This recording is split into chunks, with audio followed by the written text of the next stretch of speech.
Hello guys, আসসালামু আলাইকুম। Welcome back to our page. 200 টাকার মধ্যে কি খাবার পাওয়া যায় মিরপুরে সেটার চ্যালেঞ্জ করার জন্য চলে গিয়েছিলাম আমরা। দেন সেখানে যাওয়ার পরে দেখলাম যে একটা বেলপুরিওয়ালা মামা, সে বেলপুরি বিক্রি করছে আর তার বেলপুরিটা খুবই ফেমাস। তো আমরাও নিয়েছিলাম এক প্লেট বেলপুরি, যেটার দাম ছিল মাত্র 20 টাকা। বাট এত টেস্ট ছিল, আমার লাইফের বেস্ট এভার বেলপুরি ছিল এটা।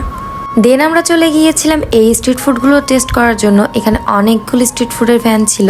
তো ফার্স্টে এটাকে দেখুন, রাজ কচুরি ছিল, এটা আমি কখনো দেখিনি এর আগে।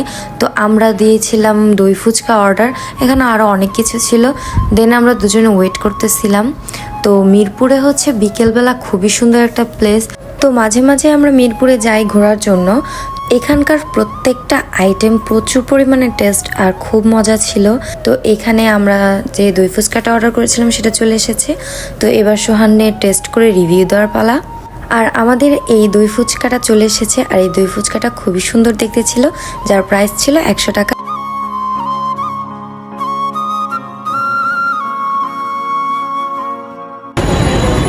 টেস্ট কেমন?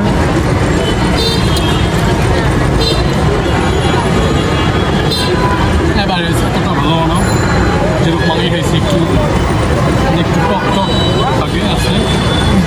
চানাচুর দিয়ে খাইতে অতটাও খারাপ না, আবার আর একটু ভেটারি তাজা হচ্ছিল। ওকে। দেন আমরা চলে গিয়েছিলাম আরেকটা স্টলে। ওখানকার খাবারগুলো ছিল হচ্ছে নানান রকমের ভর্তা আর সাথে ছিল চাপড়ি। তো গরম গরম আমরাও দুটো চেয়ে নিলাম, যার প্রাইস ছিল মাত্র 15 টাকা পিস।